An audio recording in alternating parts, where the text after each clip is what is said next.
Hi, I'm Victoria Sterling. 5 years ago, my childhood best friend Cassandra deliberately destroyed my wedding day in front of 200 guests, costing me my marriage, my reputation, and nearly my sanity. Last month, she walked into my bridal consultation as the head coordinator for the most exclusive wedding planning firm in Manhattan, professionally obligated to make my second wedding absolutely perfect.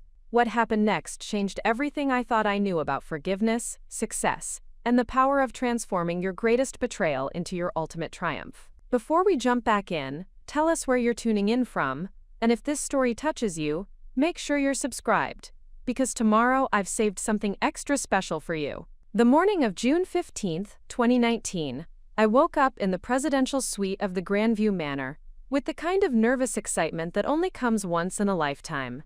After 18 months of meticulous planning, my wedding day had finally arrived. The venue overlooked the Hudson River, adorned with white peonies and cascading greenery that had taken 3 florists working around the clock to perfect. Every detail had been carefully orchestrated to create the fairy tale wedding I had dreamed about since childhood. My wedding dress, a custom Vera Wang creation with intricate beadwork that caught the morning light like scattered diamonds, hung from the mahogany armoire. The cathedral-length veil had belonged to my grandmother, passed down through 3 generations of sterling women who had worn it on their own wedding days. Everything felt magical, blessed, and perfectly aligned with the future I had envisioned with my fiancé, Jonathan Matthews. Jonathan was everything I had hoped to find in a life partner. We had met during our final year at Columbia Business School, where his quiet intelligence and unwavering integrity had distinguished him from the ambitious but often superficial men who populated our program. He treated everyone with respect regardless of their social status or professional connections,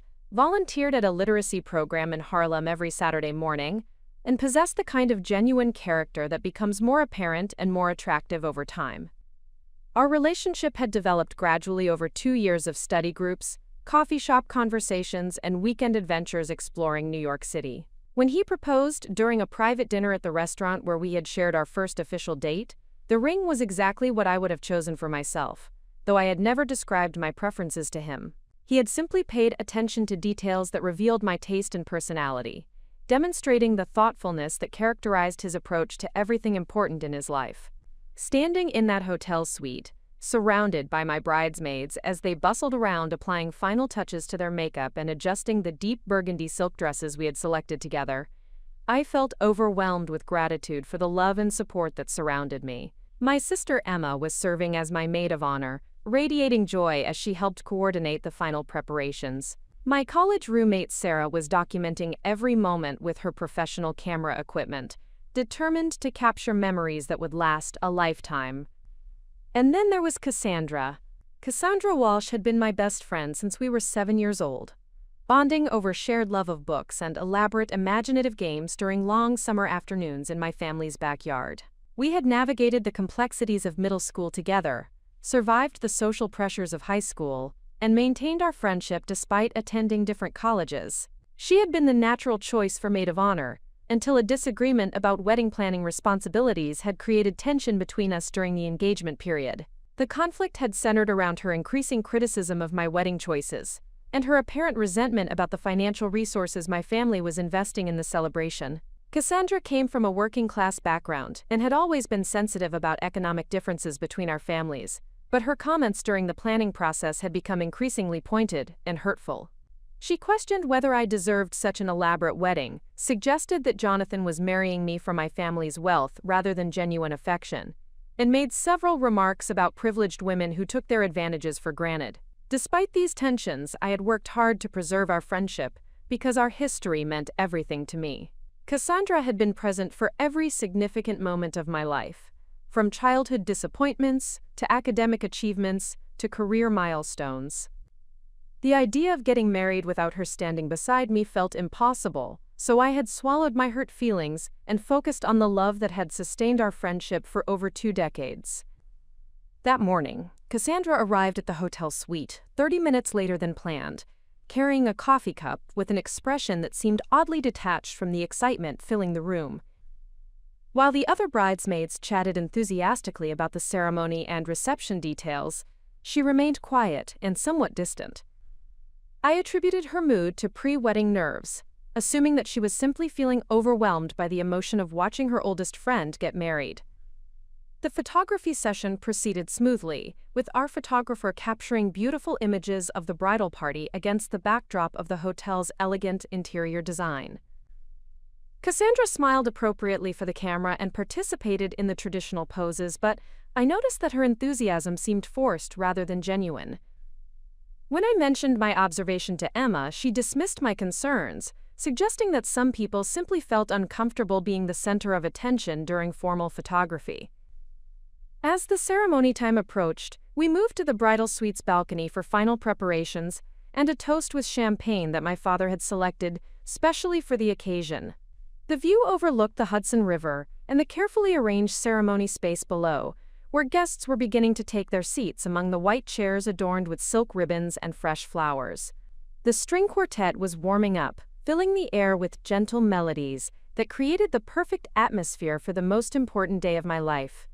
Emma raised her glass to offer a toast to friendship, love, and the beautiful future that Jonathan and I were beginning together.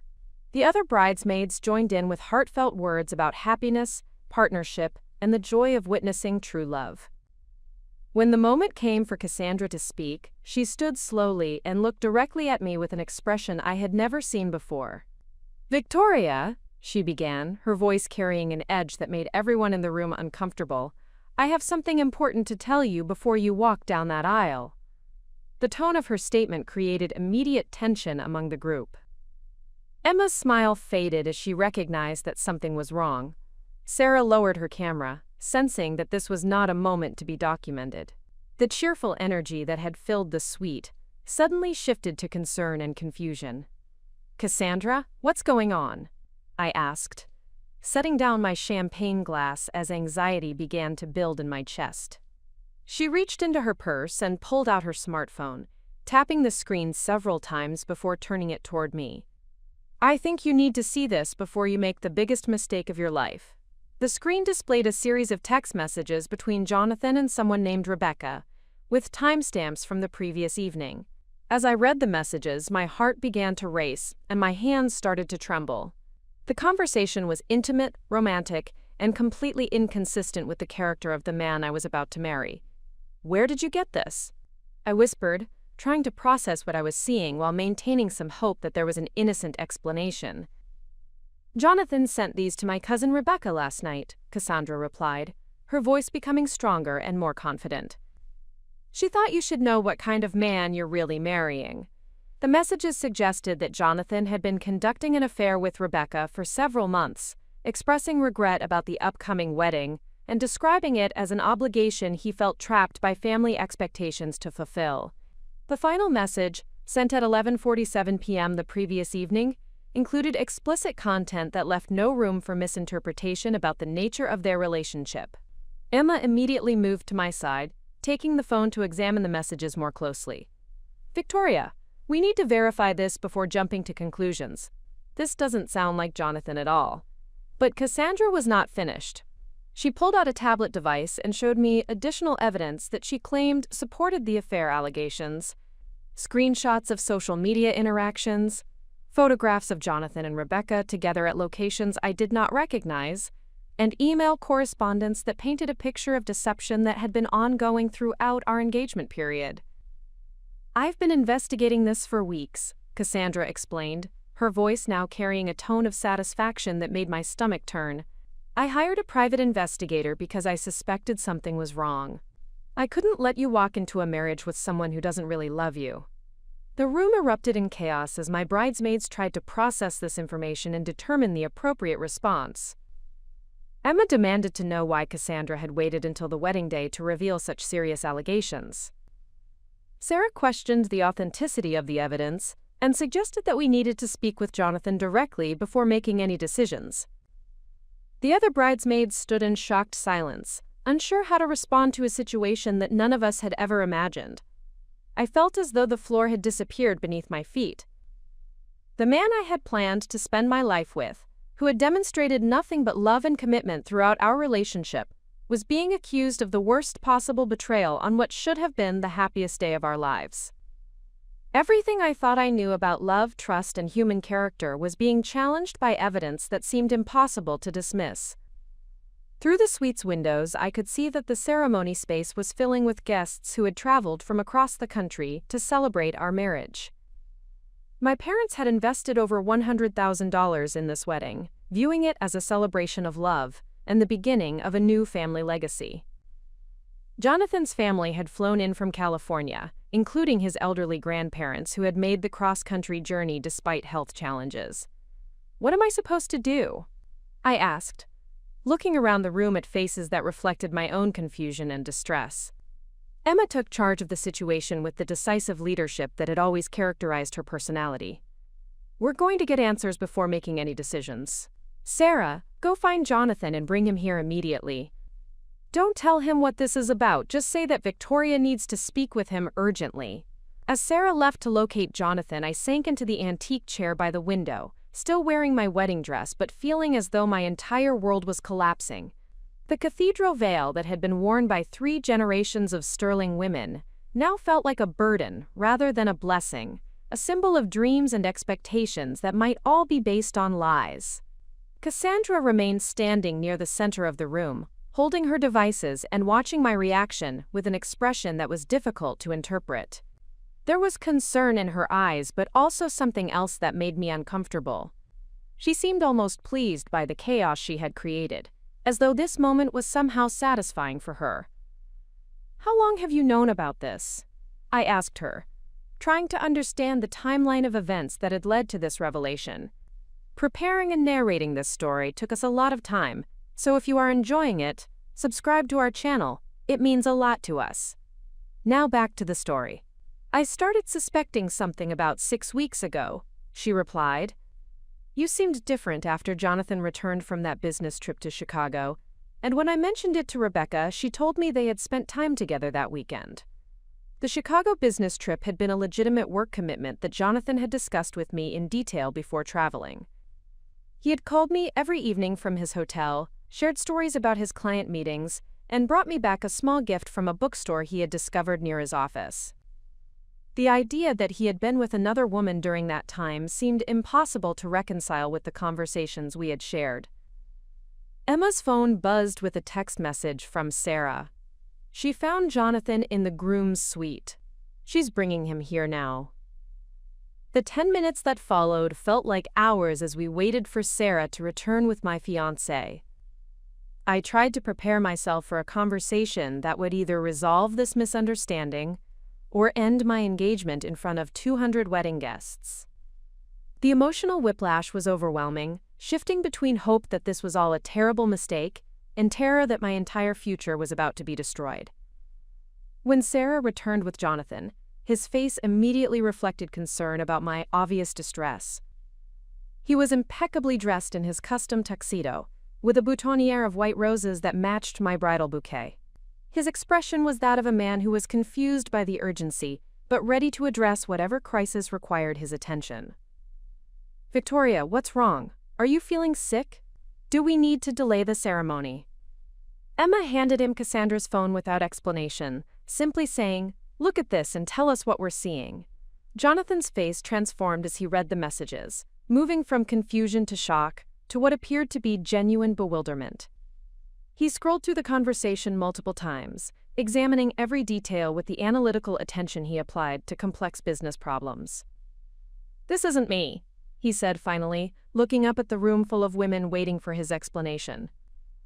"I've never sent these messages, I don't know anyone named Rebecca in Chicago, and I have never cheated on Victoria or anyone else in my entire life." Professional colleagues had been briefed about the situation and potential outcomes, ensuring that firm relationships could be maintained regardless of family reaction or community response to the truth-telling process. Client relationships had been assessed for potential impact, with contingency communication prepared if business implications emerged from the corrective effort. Family relationship management required particularly delicate preparation, given my mother's declining cognitive function and emotional attachment to Michael. Elena would need support and explanation following the retirement party, regardless of how the corrective process was received by other attendees or community members. The fifth critical step involved final preparation of supporting documentation that would be referenced during the speech and made available for subsequent verification if questions arose about specific claims or timeline details. Academic transcripts, professional evaluations, and client testimonials had been organized for easy access while maintaining appropriate confidentiality standards. Medical records from the period following my father's death would provide objective evidence about our family's actual circumstances and my emotional resilience during that difficult transition. Psychological evaluations completed by school counselors had documented strong coping mechanisms that contradicted claims about dysfunction, requiring external intervention. Professional development documentation would demonstrate how legal expertise had been acquired through systematic education and training rather than family guidance, supporting accurate understanding of capability sources and achievement timeline. Bar examination results, law school honors, and firm evaluations would provide comprehensive evidence of independent professional development. Client satisfaction surveys and business development records would offer market-based validation of professional competence that existed independently of personal background or family circumstances. These materials would demonstrate that legal reputation was grounded in demonstrated results, rather than inspiring biographical narratives. The sixth essential step involved psychological preparation for the emotional impact of public confrontation with family narratives that had shaped my self-perception for over 2 decades. The corrective process would require maintaining professional composure while challenging established beliefs and comfortable assumptions that had influenced important relationships. Therapeutic consultation had provided strategies for managing anxiety and maintaining focus during potentially confrontational moments, ensuring that emotional reactions would not undermine strategic communication or professional credibility. The preparation emphasized confidence building through evidence review and alliance coordination. Practice sessions with trusted colleagues had tested delivery approaches and content organization, revealing areas where emotional investment might affect strategic messaging. The rehearsal process had identified optimal balance between passionate conviction and professional presentation that would serve truth-telling objectives. Mental preparation included accepting that some relationships might be permanently altered by truth-telling that challenged fundamental assumptions about family dynamics and individual achievements. The potential consequences had been considered and accepted as necessary cost of authentic self-representation and professional integrity. The implementation phase was proceeding according to strategic timeline, with each element coordinated to support comprehensive corrective effort that would establish accurate understanding of my background and achievements while maintaining respect for legitimate relationships and professional connections. The retirement party would mark culmination of systematic preparation and beginning of transformed approach to authentic representation in all professional and personal contexts. The 10-day countdown had begun, with daily progress toward truth-telling opportunity that would reclaim narrative control and establish foundation for future relationships based on accuracy rather than comfortable fiction. The first steps had been taken with confidence that comprehensive preparation would enable effective correction of misconceptions that had influenced recognition systems and community understanding for over 2 decades. The carefully orchestrated plan I had developed over weeks of intensive preparation encountered its first major obstacle 6 days before the retirement celebration, when my mother's health deteriorated unexpectedly and required emergency hospitalization. The wedding proceeded 2 hours behind schedule, after we had informed the guests about a minor emergency that had required resolution. Most people assumed that typical wedding day logistics had caused the delay, never imagining the drama that had unfolded in the bridal suite. Jonathan and I exchanged vows with even greater emotion than we had anticipated, knowing that our commitment to each other had already been tested and proven strong. But the damage that Cassandra had inflicted extended far beyond the delayed ceremony. Her betrayal had shattered my ability to trust, created doubt about my own judgment regarding people's character, and left me questioning whether other relationships in my life were based on genuine affection or hidden resentment. In the months that followed, I learned that Cassandra had been spreading rumors about my marriage and my family for weeks before the wedding, telling mutual friends that I was spoiled, privileged, and undeserving of happiness. She had attempted to recruit other people to support her campaign of sabotage, though most had refused to participate in her schemes. The revelation that someone I had loved as a sister could harbor such deep resentment and act with such calculated cruelty changed my understanding of human nature and my approach to relationships. I became more guarded, more analytical about people's motivations, and less willing to share my vulnerabilities with others. Yet, as devastating as Cassandra's betrayal had been, it also taught me valuable lessons about resilience, discernment, and the importance of surrounding myself with people who celebrated my success rather than resenting it. The experience forced me to develop stronger boundaries, better judgment, and a more sophisticated understanding of the complexities that can exist within seemingly close relationships. What I could never have imagined as I stood in that hotel suite 5 years ago was that this catastrophic betrayal would eventually become the foundation for the most important transformation of my life. The pain that Cassandra inflicted would ultimately teach me about forgiveness, redemption, and the possibility that even our greatest enemies can become unlikely catalysts for our greatest growth. But that understanding was still years away. On June 15, 2019, all I knew was that my best friend had tried to destroy my happiness, and I never wanted to see her again. The universe, it seemed, had other plans. The honeymoon in Tuscany should have been the perfect beginning to married life. But Cassandra's betrayal had created an invisible wound that colored every moment of what should have been pure joy. Jonathan and I wandered through vineyards and ancient villages, sampling world-class wines and dining at restaurants that had been serving families for generations.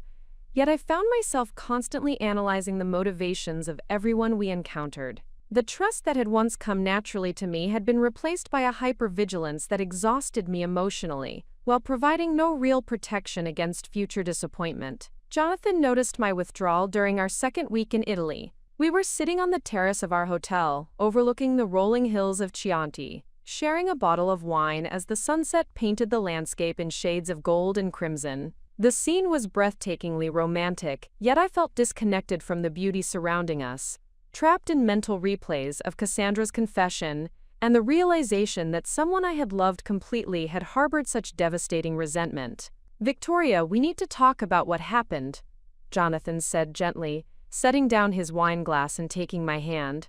"I can see that you are still processing Cassandra's betrayal, and I want to help you work through this rather than letting it poison our marriage before we have really begun."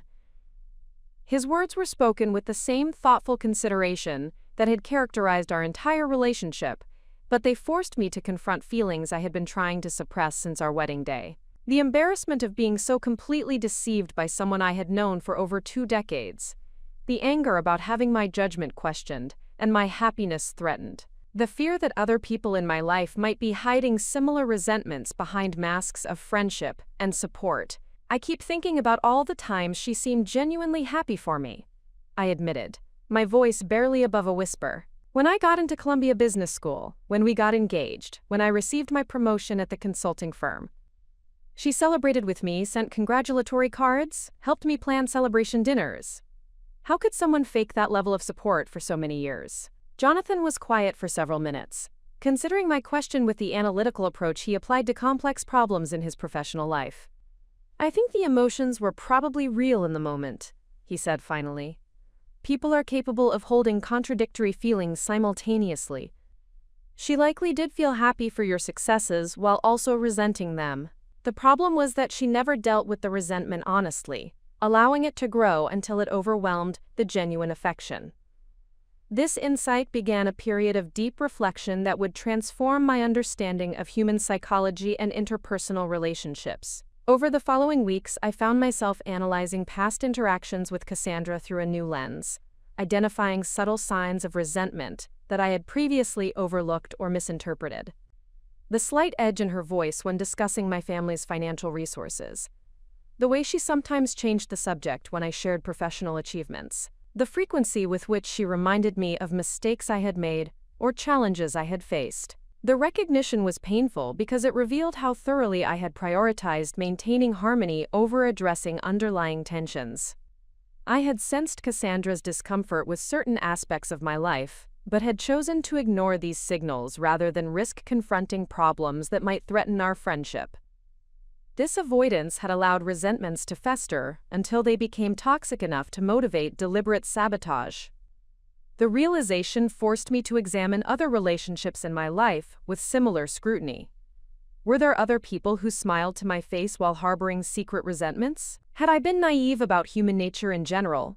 Or was Cassandra's behavior an isolated incident that reflected her individual character, rather than broader patterns? This analytical process initially increased my anxiety and suspicion, but it also began to develop skills that would prove invaluable in both personal and professional contexts.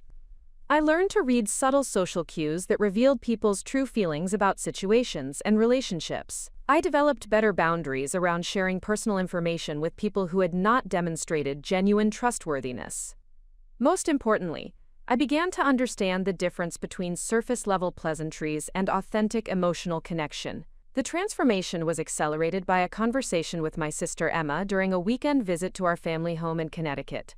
Emma had always possessed exceptional emotional intelligence and social awareness that complemented my more analytical approach to relationships. She had observed the dynamics between Cassandra and me over many years, and had occasionally expressed concerns that I had dismissed as sisterly overprotectiveness. "I hate to say this because I know how much pain you are experiencing," Emma told me as we walked through the gardens where Cassandra and I had played as children. "But I am not entirely surprised by what happened at your wedding. Cassandra has always had complicated feelings about our family's advantages, and those feelings seemed to intensify as we all moved into adulthood." Emma's observation prompted me to reconsider years of interactions that I had interpreted as normal friendship dynamics. The way Cassandra sometimes seemed uncomfortable during family gatherings, particularly when my parents discussed business opportunities or vacation plans. Her tendency to make jokes about privilege and wealth that carried undertones of criticism and resentment. The frequency with which she reminded me that not everyone had access to the resources and opportunities that I often took for granted. "Why did you never say anything more directly?" I asked Emma, genuinely curious about her perspective on these dynamics. "Because I knew you valued loyalty above almost everything else, and criticizing Cassandra would have felt like asking you to choose between your sister and your best friend," Emma replied. "I hoped that either she would work through her issues or you would recognize the problems before they became destructive. I never imagined she would go as far as sabotaging your wedding." This conversation helped me understand that my loyalty to Cassandra, while admirable in its constancy, had prevented me from addressing relationship problems that might have been resolved through honest communication. I had prioritized harmony over authenticity, allowing dysfunction to persist, rather than risking temporary conflict that could have led to genuine resolution. The insight prompted me to examine my approach to conflict resolution and difficult conversations in all areas of my life. I realized that I had a pattern of avoiding confrontation, even when direct communication might prevent larger problems from developing. This tendency had served me well in some contexts, helping me maintain relationships and professional partnerships through challenging periods. But it had also enabled people to take advantage of my reluctance to establish firm boundaries. My professional life provided additional opportunities to apply these emerging insights about human psychology and interpersonal dynamics. As a senior consultant at Morrison Strategic Solutions, I worked with executive teams who were often dealing with similar challenges around trust, communication, and hidden conflicts that threatened organizational effectiveness. The skills I was developing through processing Cassandra's betrayal began to enhance my ability to identify and address these issues in corporate environments. One particular client engagement involved a technology startup where the founding partners had been friends since college but were experiencing increasing tension as their company scaled rapidly. The surface-level conflicts centered around strategic decisions and resource allocation, but my analysis revealed deeper issues related to changing roles, external recognition, and financial equity that mirrored some of the dynamics I had experienced with Cassandra. Rather than simply addressing the strategic disagreements, I helped the founders explore the underlying emotional and psychological factors that were driving their conflicts. The process required them to acknowledge resentments and insecurities that they had been avoiding, but it ultimately strengthened their partnership and improved their company's performance. More importantly for my own development, it demonstrated that the painful lessons I was learning from personal betrayal could be transformed into professional capabilities that created value for others. The success of this engagement led to additional opportunities to work with organizations facing complex interpersonal challenges. I developed expertise in facilitating difficult conversations, identifying hidden agendas, and creating frameworks for addressing conflicts before they became destructive. These skills distinguished me from other consultants who focused primarily on technical or strategic issues, while overlooking the human dynamics that often determined whether solutions would be successfully implemented. My growing reputation for handling sensitive organizational issues attracted the attention of Margaret Chen, a senior partner at Morrison, who specialized in crisis management and organizational transformation. Margaret had built her career by helping companies navigate scandals, leadership transitions, and other challenging situations that required both strategic thinking and exceptional interpersonal skills. Victoria, I have been watching your work with the technology startup and several other clients who had complex relationship dynamics, Margaret told me during a private meeting in her corner office overlooking Manhattan. You have developed an unusual combination of analytical capability and emotional intelligence that could be extremely valuable in our crisis management practice. Margaret's offer to mentor me in crisis management represented an opportunity to channel my personal experiences into a specialized professional focus that aligned with my emerging strengths. Crisis management required the ability to remain calm under pressure, analyze complex situations quickly, identify key stakeholders and their motivations, and develop strategies that addressed both practical and emotional considerations. The role also required a high level of personal resilience and the ability to help others navigate difficult situations without becoming emotionally overwhelmed.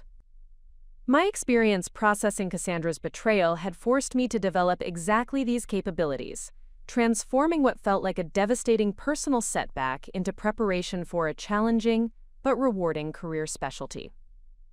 Under Margaret's guidance, I began working on increasingly complex engagements that tested my ability to understand human psychology under stress and develop solutions that accounted for both rational and emotional factors.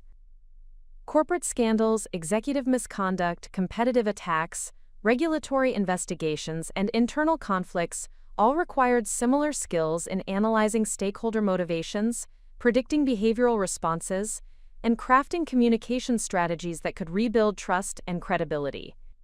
The work was demanding and often emotionally draining, but it provided a sense of purpose that transformed my understanding of professional fulfillment. Rather than simply helping companies optimize their operations or increase their profitability, I was helping people navigate some of the most difficult challenges they would ever face. The empathy I had developed through my own experiences with betrayal and loss enabled me to connect with clients who were struggling with similar feelings of vulnerability and uncertainty. The transformation in my professional identity was accompanied by changes in my personal relationships and social connections. I became more selective about the people I invested time and energy in, focusing on individuals who demonstrated consistent integrity and genuine supportiveness, rather than maintaining relationships based primarily on history or convenience. This shift initially felt isolating because it meant ending or reducing contact with several people who had been part of my social circle for years. However, it also created space for deeper connections with people who shared my values and could support my continued growth. The quality of my relationships improved significantly, even as the quantity decreased, leading to greater satisfaction and emotional security. Jonathan observed these changes with admiration and support, recognizing that my growth was strengthening our marriage rather than creating distance between us. "You are becoming more yourself," he told me one evening as we discussed the day's events over dinner. "More confident, more discerning, more willing to trust your own judgment about people and situations." His observation helped me understand that Cassandra's betrayal, while devastating in the moment, had forced me to develop capabilities that were making me more effective both personally and professionally. The pain had been real and significant, but it had also catalyzed growth that might not have occurred under more comfortable circumstances. The recognition that adversity could serve as a catalyst for positive transformation began to reshape my understanding of success and personal development. Rather than viewing challenges as obstacles to be avoided or minimized, I started to see them as opportunities to develop resilience, insight, and capabilities that could not be acquired through easier experiences. This perspective would prove essential as I continued to build my career in crisis management and developed expertise in helping others navigate their own difficult transitions. The empathy and understanding I could offer clients who were facing betrayal, disappointment, or professional setbacks was authentic, because I had experienced similar challenges and emerge stronger from the process. The woman who walked down the aisle on June 15, 2019, had been trusting, optimistic, and perhaps somewhat naive about the complexities of human motivation. The woman who emerged from processing that betrayal was more discerning, more resilient, and more capable of helping others navigate similar challenges. The transformation was painful but ultimately invaluable, laying the foundation for everything that would follow in the years ahead. As I reflected on this journey during quiet moments with Jonathan, I began to understand that Cassandra's betrayal had been a gift disguised as a catastrophe. It had forced me to develop strength I did not know I possessed, and capabilities that would serve me for the rest of my life.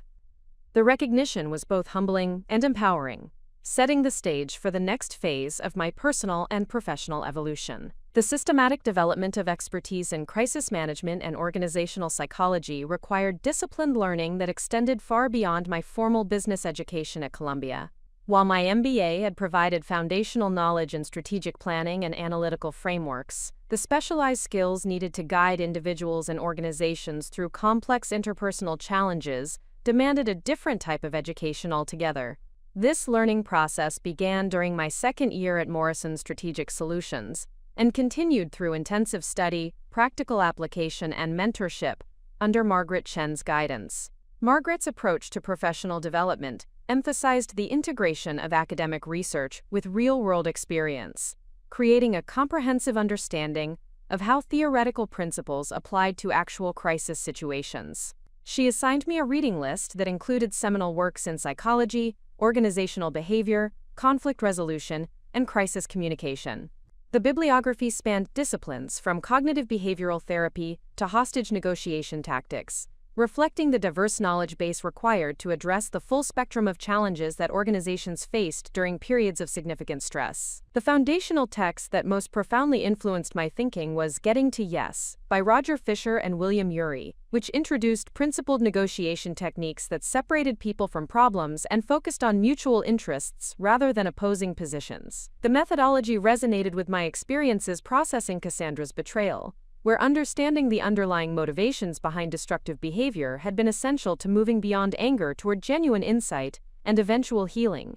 I supplemented this core reading with specialized coursework through Harvard Business School's executive education programs, attending intensive workshops on crisis leadership, stakeholder management, and organizational change during complex transitions. These programs provided exposure to case studies from major corporate scandals, political crises, and social movements that had successfully navigated public scrutiny and internal dysfunction. The Harvard coursework introduced me to the concept of systems thinking in crisis management, which emphasized understanding the interconnected relationships between various stakeholders, rather than addressing isolated problems in sequence. This approach proved particularly valuable when working with organizations where surface-level conflicts reflected deeper structural issues that required comprehensive solutions rather than tactical fixes. One particularly influential seminar focused on the psychology of betrayal in professional environments, examining how broken trust affected team dynamics, decision-making processes, and organizational culture. The research presented during this session validated many of the insights I had developed through personal experience, while providing frameworks for helping others navigate similar challenges more effectively. Dr. Patricia Williamson, the seminar leader, had spent 15 years studying workplace betrayal and its impact on individual and organizational performance. Her research demonstrated that employees who experienced significant betrayal at work often developed enhanced analytical capabilities and improved judgment about interpersonal relationships, provided they received appropriate support during the recovery process. Betrayal is essentially a masterclass in human psychology, Dr. Williamson explained during one particularly memorable session. Individuals who process these experiences thoughtfully often emerge with sophisticated understanding of motivation, deception, and authentic relationship dynamics that serves them exceptionally well in leadership roles. This perspective reframed my experience with Cassandra as an inadvertent but valuable component of my professional education. The painful process of analyzing her motivations, recognizing warning signs I had previously missed, and developing better judgment about trustworthiness had created capabilities that distinguished me from colleagues who had never faced similar challenges. Dr. Williamson's research also emphasized the importance of transforming personal pain into professional purpose as a mechanism for achieving genuine healing and preventing cynicism from undermining future relationships. This insight guided my approach to client work, where I could offer authentic empathy to individuals facing betrayal while maintaining the emotional boundaries necessary for effective consultation. My education in crisis management was further enhanced through participation in simulation exercises designed to replicate high-pressure decision-making environments. These intensive workshops, conducted by former military officers and diplomatic negotiators, tested participants' ability to analyze complex situations quickly, identify key stakeholders and their motivations, and develop strategic responses under severe time constraints. The simulation exercises were particularly valuable because they forced me to apply theoretical knowledge in dynamic situations, where initial assumptions often proved incorrect and strategies required constant adjustment based on new information. The experience developed confidence in my ability to remain calm and analytical during chaotic situations, while building trust with people who were experiencing high levels of stress and uncertainty. One simulation involved a fictional technology company facing a data breach that had exposed customer information while revealing internal fraud by senior executives. Participants were assigned various stakeholder roles and required to develop comprehensive response strategies that addressed legal, financial, operational, and reputational considerations simultaneously. My performance in this exercise demonstrated the practical value of the analytical skills I had developed through processing personal betrayal. While other participants became overwhelmed by the emotional complexity of managing multiple constituencies with conflicting interests, I was able to maintain focus on underlying patterns and systematic solutions that addressed root causes rather than symptoms. The simulation facilitator, Colonel Robert Martinez, provided feedback that proved instrumental in building my confidence as a crisis management specialist. Victoria, you have an unusual ability to see through surface-level conflicts, to identify the fundamental issues that need to be resolved, he told me during the debrief session. That skill is extremely rare and exceptionally valuable in this field. Colonel Martinez's observation encouraged me to pursue additional training in investigative techniques and forensic analysis that would enhance my ability to uncover hidden agendas and concealed motivations during organizational crises. This specialized education included coursework in interview techniques, document analysis, and behavioral assessment that complemented my existing analytical capabilities. The investigative training proved particularly valuable when working with clients who were dealing with internal conflicts where key information was being withheld or misrepresented by various parties. The ability to identify inconsistencies, ask strategic questions, and piece together accurate narratives from fragmentary evidence became central to my effectiveness as a crisis consultant. Margaret Chen observed my progress through these various educational initiatives, with growing confidence in my potential to handle the most complex client engagements. During our quarterly review meeting in her office, she outlined a professional development path that would position me for partnership consideration within 5 years. Victoria, your combination of analytical ability, emotional intelligence, and specialized training is creating a unique professional profile that our clients find extremely valuable, Margaret explained. The next phase of your development should focus on building your personal brand and establishing thought leadership in crisis management. Margaret's guidance led me to begin writing articles for industry publications about crisis management best practices, with particular emphasis on addressing the human dynamics that often determined whether technical solutions would be successfully implemented. These publications provided platforms for sharing insights derived from both academic research and practical experience, while building recognition within the professional community. My first major article, Beyond Damage Control: Transforming Organizational Crisis into Competitive Advantage, was published in Harvard Business Review and generated significant attention from both corporate executives and academic researchers. The piece argued that organizations facing serious challenges could emerge stronger than before if they used crisis situations as opportunities to address underlying structural problems and build more resilient operational systems. The article drew heavily on my personal experience with betrayal and recovery, while translating those insights into actionable frameworks that organizations could implement during their own difficult transitions. The response from readers validated my approach of combining personal authenticity with professional expertise to create more compelling and effective consultation services. The success of this publication led to speaking opportunities at industry conferences, where I could share insights about crisis management with broader audiences. These presentations required me to synthesize complex research findings into accessible frameworks while maintaining the credibility necessary to influence senior executives who were facing their own organizational challenges. My presentation at the National Association of Corporate Directors annual conference focused on board leadership during trust crises, addressing how governance structures could be adapted to provide effective oversight when organizations were dealing with scandals or internal conflicts that threatened stakeholder confidence. The presentation emphasized the importance of transparency, accountability, and systematic communication during crisis periods, while acknowledging the emotional and psychological factors that often influence decision-making under pressure. The response from conference attendees demonstrated strong interest in approaches that addressed both technical and human considerations, rather than treating crisis management as purely a procedural exercise. These speaking engagements led to consulting opportunities with organizations facing complex challenges that required the specialized expertise I had developed. One particularly significant engagement involved a prestigious law firm, where allegations of discrimination and harassment had created deep divisions within the partnership, while threatening the firm's reputation and client relationships. The law firm engagement required me to navigate extremely sensitive personal and professional dynamics, while helping the organization rebuild trust and implement sustainable improvements to their culture and management systems. The work drew heavily on my education in conflict resolution, organizational psychology, and crisis communication, while testing my ability to maintain objectivity and effectiveness in an emotionally charged environment.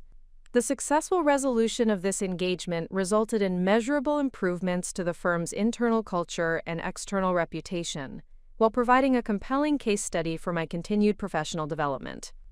More importantly, the experience demonstrated that my specialized education and training could create significant value for organizations facing their most difficult challenges. The combination of formal education, practical experience, and thought leadership development was transforming my professional identity, from a general management consultant to a recognized specialist in crisis management and organizational transformation. This evolution created opportunities for more challenging and rewarding client work, while building the foundation for eventual partnership at Morrison Strategic Solutions.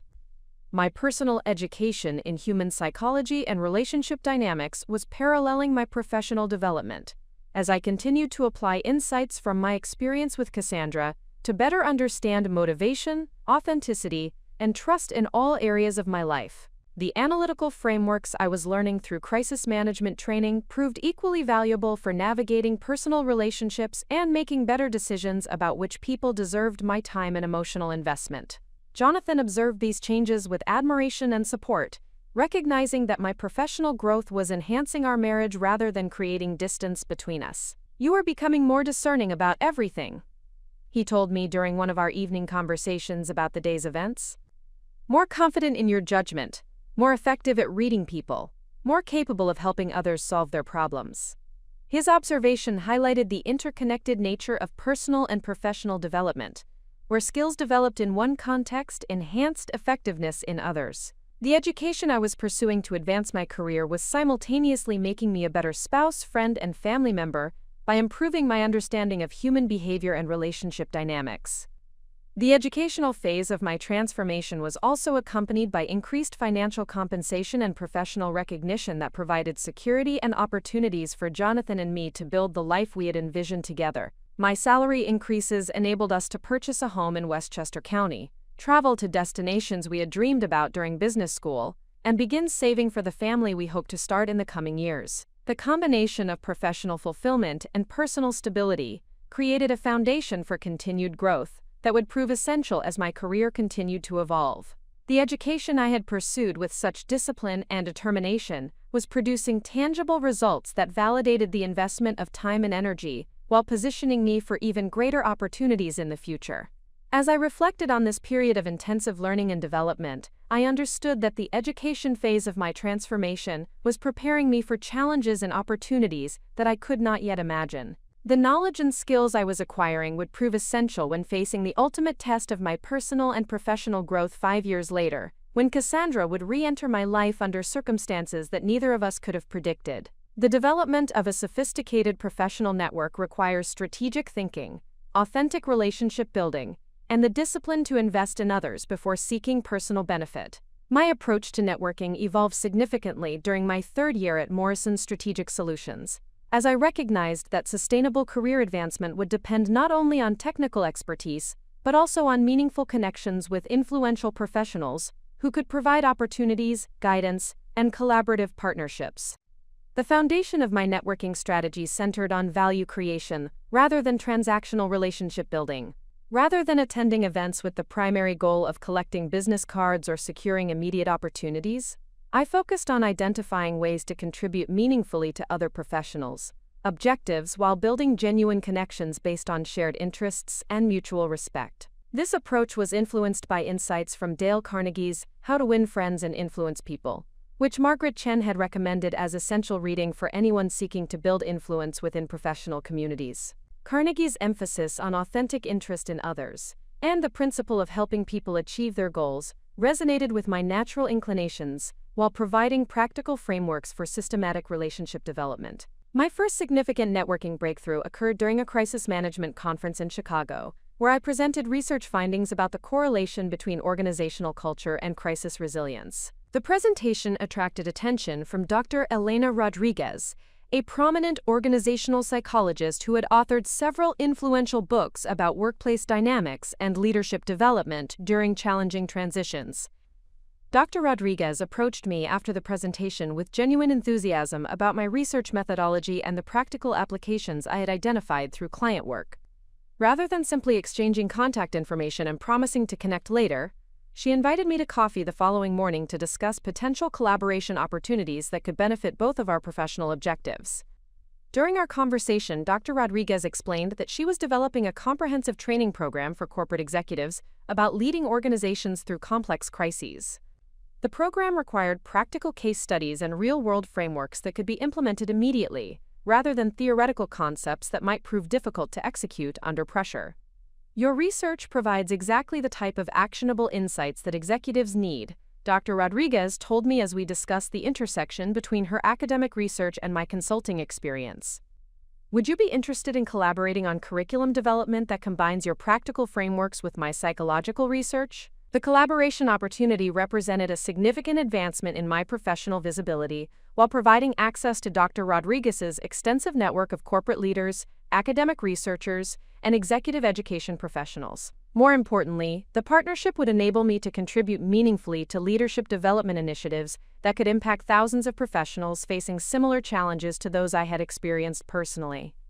Over the following 6 months, Dr. Rodriguez and I developed an executive education program titled Leading Through Betrayal: Building Organizational Resilience in Trust Crises. The curriculum integrated psychological research about trust formation and repair with practical frameworks for crisis management that organizations could implement during periods of significant internal conflict or external scrutiny. The program development process required extensive collaboration with executives who had successfully navigated major organizational crises, providing opportunities to build relationships with senior leaders across multiple industries. These conversations revealed consistent patterns in how effective leaders approached trust crises, while demonstrating the value of combining emotional intelligence with systematic crisis management methodologies. One particularly influential connection emerged through this research process. David Kim, the Chief Executive Officer of Meridian Financial Services, had successfully led his organization through a complex crisis involving regulatory investigation, internal fraud, and significant media scrutiny that threatened the company's survival. His approach to crisis leadership exemplified the principles Dr. Rodriguez and I were incorporating into our educational curriculum. David agreed to serve as a case study subject for our program while also becoming a valuable mentor who provided insights about executive leadership that complemented my consulting perspective. His guidance proved instrumental in helping me understand how crisis management expertise could be leveraged to build broader leadership capabilities and executive presence. Victoria, your ability to analyze complex interpersonal dynamics while maintaining focus on strategic objectives is exactly what organizations need during their most difficult periods, David observed during one of our planning sessions. You should consider positioning yourself for chief executive roles rather than limiting your aspirations to consulting partnerships. David's suggestion represented a fundamental shift in how I conceptualized my career trajectory. While I had been focused on building expertise within the consulting industry, His perspective suggested that my specialized knowledge could be applied more broadly to general management roles that required sophisticated understanding of organizational dynamics and crisis leadership. This insight led me to expand my networking efforts beyond crisis management specialists to include senior executives, board members, and investors who were responsible for making leadership decisions during challenging organizational transitions. The expansion required developing new relationship-building strategies that could demonstrate value to individuals who had different professional priorities and decision-making criteria. My approach to building relationships with senior executives emphasized thought leadership and strategic insights, rather than technical consulting capabilities. I began writing more frequently for publications that reached chief executive officers and board members, focusing on topics that connected crisis management expertise with broader leadership challenges, such as organizational transformation, stakeholder management, and competitive positioning during market disruption. One article that generated significant executive attention was The Crisis Advantage: How Smart Leaders Use Disruption to Accelerate Growth, published in the McKinsey Quarterly. The piece argued that organizations facing significant challenges possessed unique opportunities to implement changes that would be impossible under normal circumstances, provided they had leadership teams capable of maintaining strategic focus while managing immediate crisis requirements. The article attracted responses from dozens of senior executives who were facing similar challenges within their own organizations. These conversations provided opportunities to build relationships while demonstrating the practical value of crisis management expertise for addressing broader strategic objectives. Margaret Chen observed my expanding network with approval, while also providing guidance about maintaining focus on objectives that would advance my long-term career goals, rather than pursuing relationships that might be interesting but strategically irrelevant. Victoria, you are building an impressive professional network, but remember that effective networking requires selectivity and intentionality, Margaret counseled during one of our mentoring sessions. Focus on relationships that align with your career aspirations and provide opportunities for mutual value creation. Margaret's guidance helped me develop more sophisticated criteria for evaluating networking opportunities and allocating time investments. Rather than attending every available professional event or accepting every meeting request, I began prioritizing relationships that offered genuine learning opportunities, collaborative potential, or access to decision-makers who could influence my career trajectory. This strategic approach led me to join the board of directors for the Metropolitan Crisis Management Institute, a nonprofit organization that provided crisis response training for smaller companies that could not afford comprehensive consulting services.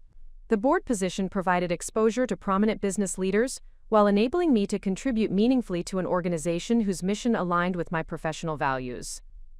Through the board service, I developed relationships with individuals who possessed diverse expertise in areas that complemented my crisis management specialization.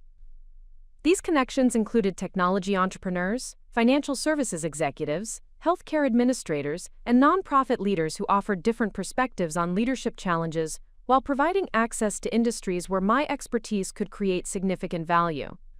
One particularly valuable board colleague was Sarah Chen, the Chief Technology Officer of a rapidly growing fintech company that was revolutionizing small business lending through innovative data analytics and streamlined application processes. Sarah's combination of technical expertise and entrepreneurial vision provided insights about building companies during periods of rapid change and competitive pressure. Sarah and I discovered shared interests in organizational psychology and leadership development that extended beyond our board responsibilities. Our conversations about building high-performance teams during periods of rapid growth revealed opportunities for collaboration that could benefit both of our professional objectives. Victoria, we are planning to expand our executive team significantly over the next 18 months as we scale operations and enter new markets, Sarah explained during one of our coffee meetings after a board session. Your expertise in organizational dynamics and crisis management could be extremely valuable as we navigate the challenges of rapid growth. Sarah's company, Pinnacle Financial Technologies, represented exactly the type of innovative organization where my expertise could create substantial impact while providing exposure to entrepreneurial leadership and technology-driven business models. The opportunity to work with a high-growth company would complement my traditional consulting experience while building capabilities that could support future executive roles. My network expansion was also facilitated by participation in executive leadership programs that brought together high-potential professionals from various industries for intensive learning experiences. These programs provided concentrated opportunities to build relationships with individuals who possess similar career ambitions while developing leadership capabilities through exposure to diverse business challenges and problem-solving approaches. The most influential of these programs was the Harvard Business School Advanced Management Program, a comprehensive executive education experience that included participants who were being prepared for senior leadership roles within their respective organizations. The program's intensive format created opportunities for deep relationship building while providing exposure to cutting-edge business thinking and strategic frameworks. During the Harvard program, I connected with executives who were facing complex organizational challenges that required exactly the type of crisis management expertise I had developed.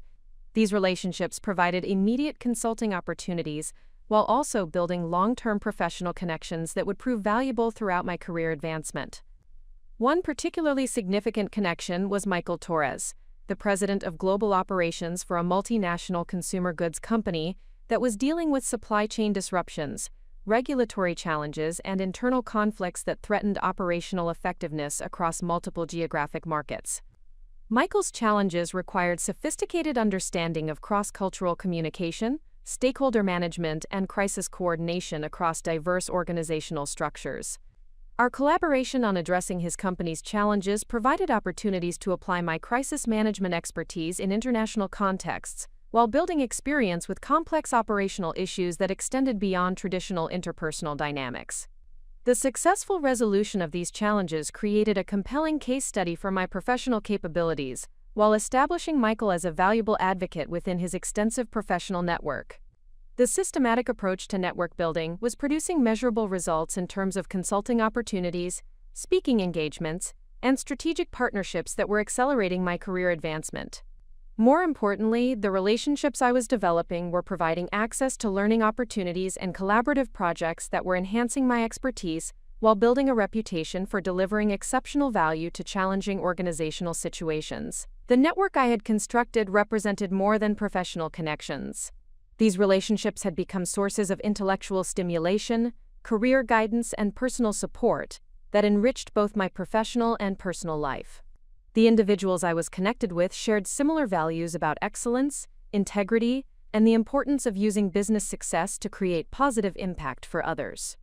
As I reflected on the transformation in my professional relationships over the 3 years since my wedding, I recognized that the analytical skills I had developed through processing Cassandra's betrayal had enhanced my ability to build authentic connections with people who possessed genuine character and aligned values. The painful experience of being deceived by someone I trusted completely had taught me to recognize authenticity and integrity in others, while avoiding relationships that might be based on superficial compatibility rather than fundamental alignment. This enhanced discernment was proving invaluable in professional contexts where the ability to assess people's motivations and character could determine the success or failure of major initiatives. The network I was building consisted of individuals who had demonstrated consistent integrity and competence over time, creating a foundation of trust that could support ambitious collaborative projects and mutual advocacy. The transition from theoretical knowledge to practical implementation required courage, strategic planning, and the willingness to risk established security for the possibility of creating something entirely new. My opportunity to test my crisis management expertise in an entrepreneurial context emerged during my 4th year at Morrison Strategic Solutions, when Sarah Chen approached me with a proposition that would challenge everything I had learned about organizational leadership while providing the ultimate test of my professional capabilities. Sarah's fintech company, Pinnacle Financial Technologies, had achieved remarkable growth over its 3-year history, expanding from a 5-person startup to a 200-employee organization that was processing over $1 billion in small business loans annually. However, this rapid expansion had created internal tensions and operational challenges that threatened to undermine the company's continued success unless they were addressed through systematic organizational development. The immediate crisis centered around a whistleblower complaint filed by a former employee who alleged that Pinnacle's underwriting algorithms contained inherent biases that discriminated against minority-owned businesses and women entrepreneurs. The allegations had attracted attention from federal regulators, civil rights organizations, and investigative journalists who were examining whether the company's artificial intelligence systems perpetuated systemic discrimination in small business lending. The regulatory investigation threatened Pinnacle's operating licenses in several states, while generating negative media coverage that was damaging the company's reputation among customers, investors, and potential business partners. More significantly, the crisis had exposed deeper organizational issues related to diversity and inclusion, ethical oversight, and corporate governance that required comprehensive solutions rather than tactical damage control. Sarah invited me to join Pinnacle as Chief Operating Officer, with responsibility for resolving the immediate crisis while building organizational systems that could support sustainable growth and ethical operations.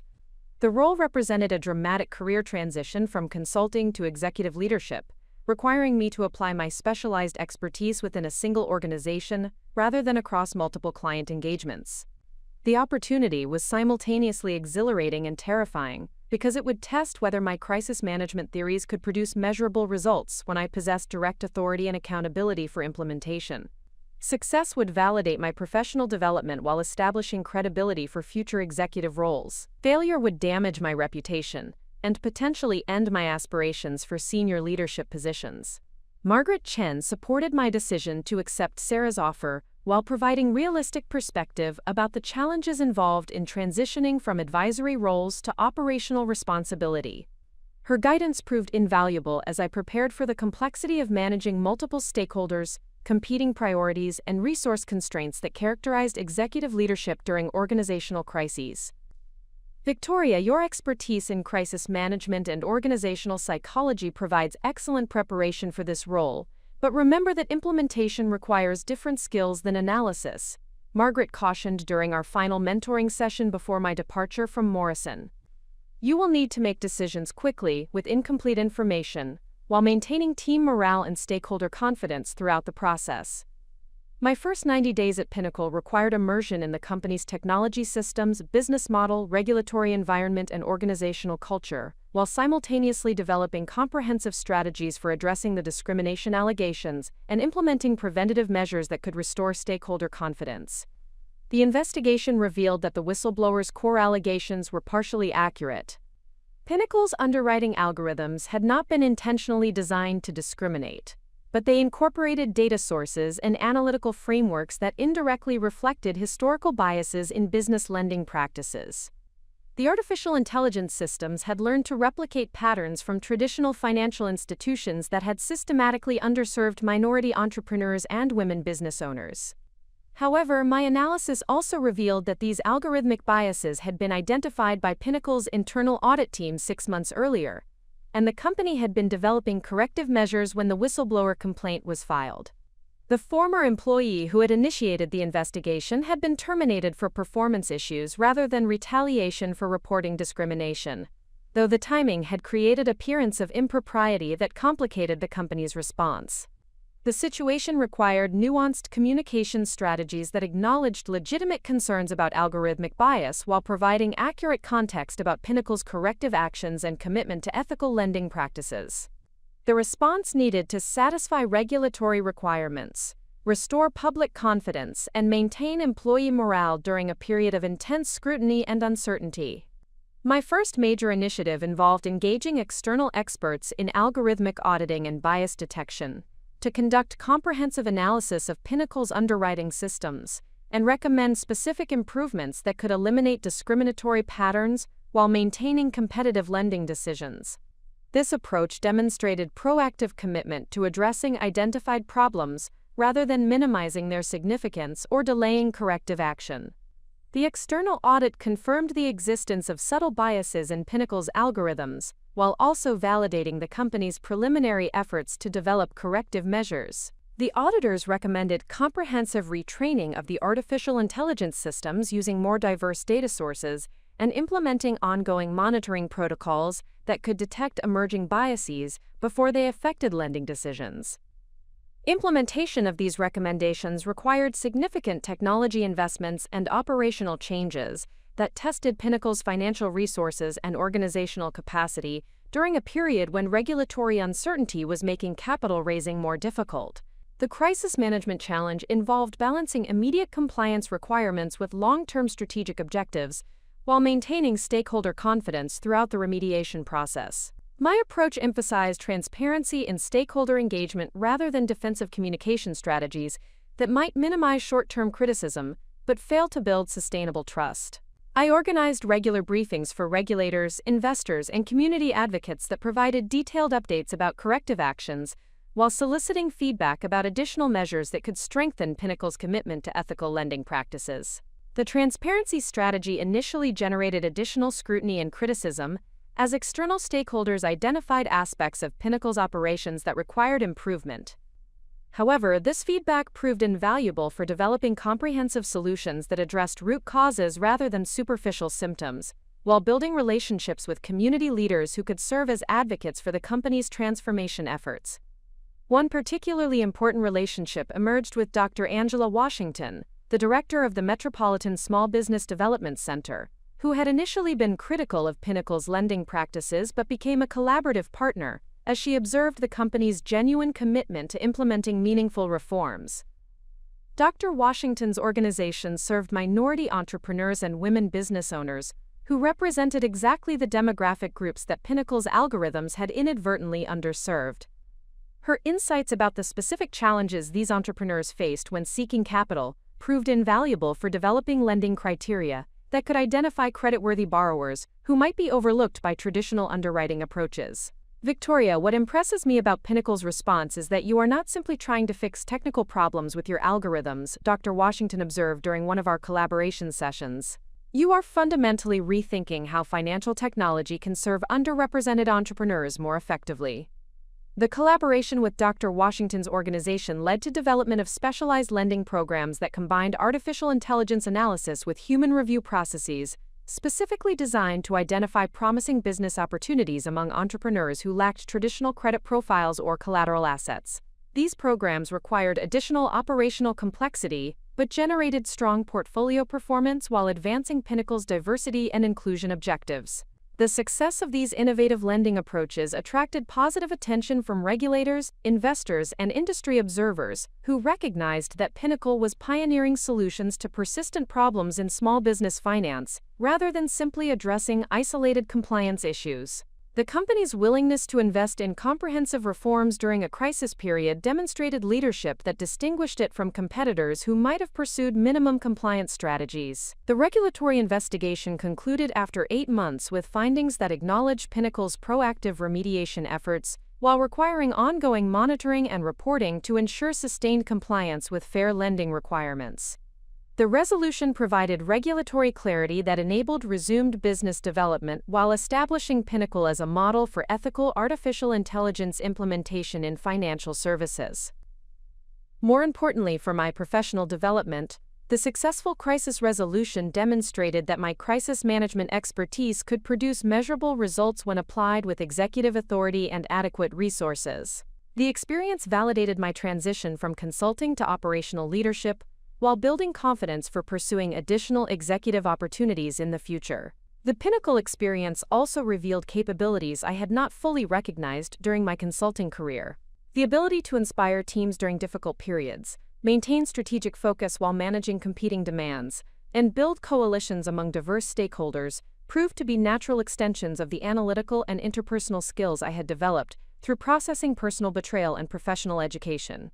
Sarah Chen observed these emerging leadership capabilities with appreciation and provided feedback that proved instrumental in building my confidence as an executive. Victoria, your approach to this crisis has been exceptional because you maintained focus on long-term solutions rather than short-term damage control, she told me during our year-end review meeting. That strategic perspective is exactly what we need as we prepare for the next phase of growth. Sarah's feedback encouraged me to begin developing my own vision for how technology companies could integrate ethical considerations into their core business strategies, rather than treating social responsibility as an ancillary concern. This vision would eventually form the foundation for my own entrepreneurial ventures, though those opportunities were still several years in the future. The success at Pinnacle also generated external recognition that enhanced my professional reputation beyond crisis management specialization. Industry publications featured articles about Pinnacle's transformation that highlighted my leadership role, while speaking invitations provided platforms for sharing insights about integrating ethical considerations into technology development and business operations.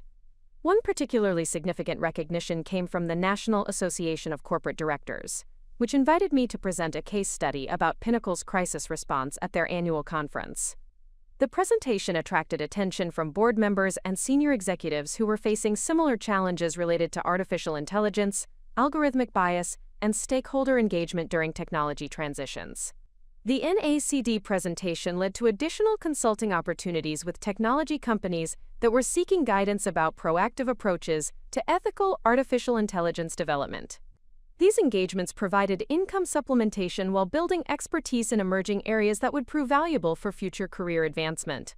However, the most important outcome of the Pinnacle experience was personal confidence that I could lead organizations through complex challenges while maintaining integrity and achieving sustainable results. The crisis management theories I had studied extensively had proven effective when implemented with appropriate resources and stakeholder support, validating my professional development while providing foundation for greater leadership aspirations. The transformation from consultant to executive required adjustment to different decision-making responsibilities and accountability structures, but the fundamental skills I had developed through education and networking translated effectively to operational leadership contexts. The ability to analyze complex situations, understand stakeholder motivations, and develop systematic solutions remained central to effectiveness regardless of organizational role or industry context. As I reflected on the Pinnacle experience during quiet moments with Jonathan, I recognized that this first prototype of executive leadership had exceeded my expectations while revealing new possibilities for future career development. The success provided validation for pursuing additional executive opportunities while building confidence that I could create meaningful impact through business leadership rather than advisory consulting. The woman who had been devastated by personal betrayal 5 years earlier had developed into a business executive capable of leading organizations through complex crises while building coalitions among diverse stakeholders. The transformation was profound and would prove essential for the challenges and opportunities that lay ahead in the journey toward entrepreneurial success and eventual reunion with the person who had catalyzed this remarkable evolution. The ambition to launch my own consulting firm specializing in ethical business transformation required confronting the harsh realities of entrepreneurship while working within significant financial constraints that tested every creative problem-solving skill I had developed throughout my career. After 2 successful years as Chief Operating Officer at Pinnacle Financial Technologies, I had gained invaluable executive experience and built a compelling track record of leading organizations through complex ethical and regulatory challenges. However, transitioning from a secure executive salary to entrepreneurial uncertainty demanded careful financial planning and resourceful approaches to building a viable business without traditional venture capital or substantial personal savings.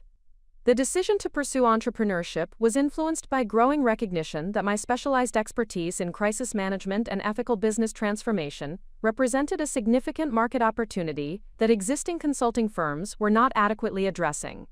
Large management consulting companies possessed sophisticated analytical capabilities, but often lacked the nuanced understanding of human psychology and organizational dynamics required to guide companies through trust crises and ethical challenges.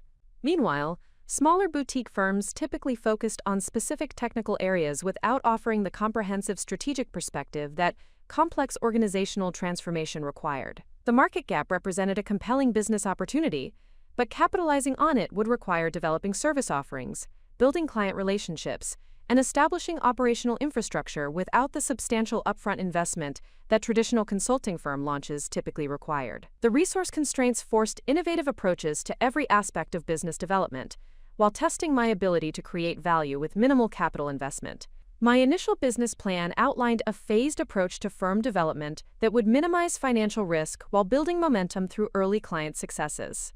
The strategy emphasized leveraging existing professional relationships to secure initial engagements, while gradually expanding service capabilities and team composition, as revenue growth provided resources for additional investments. This approach required maintaining extremely disciplined financial management, while maximizing the impact of every dollar invested in business development. The first major resource challenge involved establishing professional credibility and market presence without substantial marketing budgets or prestigious office locations that potential clients might expect from management consultants. Traditional consulting firms invested hundreds of thousands of dollars in branding, office space, and marketing materials to project sophistication and expertise. My approach required demonstrating the same level of professionalism through alternative methods that emphasized intellectual capital and client results, rather than expensive infrastructure. The solution involved focusing intensively on thought leadership and content development that could establish expertise and attract client attention through valuable insights, rather than traditional advertising or business development approaches. I began writing extensively for industry publications, developing case studies that demonstrated successful crisis management approaches, and creating educational content that potential clients could implement immediately while recognizing the value of more comprehensive consulting support. One particularly effective content strategy involved developing a series of white papers that analyzed recent corporate crises and identified specific factors that distinguished successful organizational responses from failed attempts at damage control. These publications provided practical frameworks that executives could apply to their own challenges while demonstrating the sophisticated analytical approach that comprehensive consulting engagement would provide. The white paper series attracted significant attention from business leaders who were facing similar challenges within their own organizations. The publications generated numerous inquiry calls from executives who had read the analysis and recognized the relevance to their specific situations. These inquiries provided opportunities to convert intellectual property into consulting engagements without substantial business development expenses. However, converting initial interest into signed contracts required overcoming client concerns about working with a newly established firm that lacked the established reputation and extensive resources of major consulting companies. Potential clients appreciated the specialized expertise and innovative approaches I could offer, but they questioned whether a small firm could provide the comprehensive support and institutional stability that complex organizational transformation required. Addressing these concerns required developing creative partnership structures and service delivery models that could provide clients with confidence in project success while working within my resource limitations. One particularly effective approach involved establishing strategic alliances with specialized experts who could provide complementary capabilities on a project basis without requiring permanent staff additions that would strain the firm's financial resources. These partnership networks enabled me to offer comprehensive service capabilities that rivaled much larger consulting firms, while maintaining the flexibility and cost structure that characterized smaller organizations. The collaborative approach also provided valuable learning opportunities and professional development that enhanced my own capabilities while building relationships that could support future business expansion.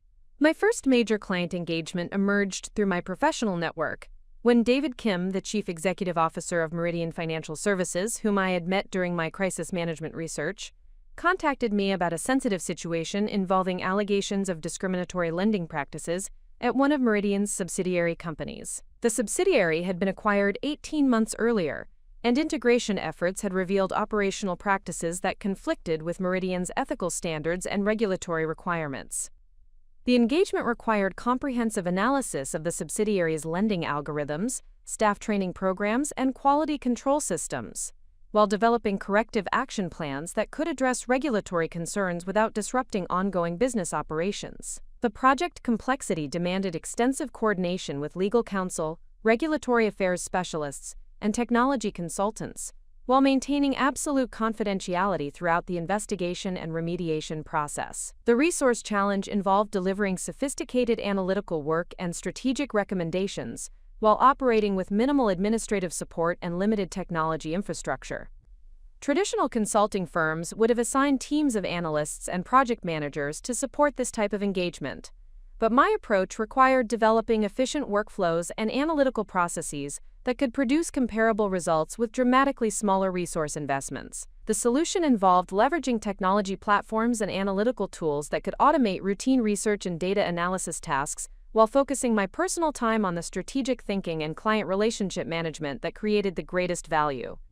This approach required substantial upfront investment in learning new software applications and developing customized analytical frameworks, but it ultimately enabled delivery of high-quality results while maintaining competitive pricing that attracted additional client opportunities. The Meridian engagement was completed successfully within 6 months, resulting in comprehensive remediation of the subsidiary's discriminatory practices and implementation of monitoring systems that prevented similar problems from emerging in the future. More importantly for my business development, the project generated a compelling case study that demonstrated the effectiveness of my approach, while providing David Kim with measurable results that motivated him to recommend my services to other executives facing similar challenges. The successful completion of the Meridian project provided crucial validation of my business model, while generating revenue that enabled modest expansion of service capabilities and technology infrastructure. However, the irregular nature of consulting revenue required careful cash flow management and strategic planning to ensure that business expenses remained aligned with available resources during periods between major engagements. The financial uncertainty was particularly challenging because it contrasted sharply with the predictable compensation and comprehensive benefits that executive employment had provided. The transition required adjustment to variable income streams and responsibility for health insurance, retirement planning, and other benefits that had previously been provided by employers. These additional financial obligations had to be managed while investing in business development activities that would generate future revenue. Jonathan provided essential emotional and practical support during this challenging transition period, sharing responsibility for household expenses while I established the consulting firm and built a sustainable client base. His understanding and encouragement proved invaluable during periods when the financial stress of entrepreneurship created doubt about the viability of the business venture. Victoria, I believe completely in your ability to build something extraordinary. Jonathan reminded me during one particularly difficult period when several potential clients had delayed engagement decisions, creating temporary financial pressure. The expertise you have developed and the results you have achieved prove that there is significant demand for what you offer. We just need to be patient while the market recognizes the value. Jonathan's perspective helped maintain focus on long-term objectives rather than becoming overwhelmed by short-term financial concerns. His support also enabled me to decline potential engagements that offered immediate revenue but did not align with my strategic vision for building a specialized practice focused on ethical business transformation rather than general management consulting. The selective approach to client development proved essential for building a coherent brand identity and developing specialized expertise that could command premium pricing.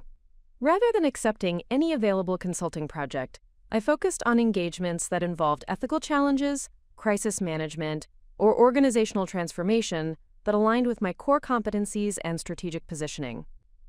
This disciplined approach to business development was validated when Dr. Angela Washington, whom I had worked with during the Pinnacle crisis, recommended my services to the board of directors of a major nonprofit organization that was facing allegations of financial mismanagement and governance failures.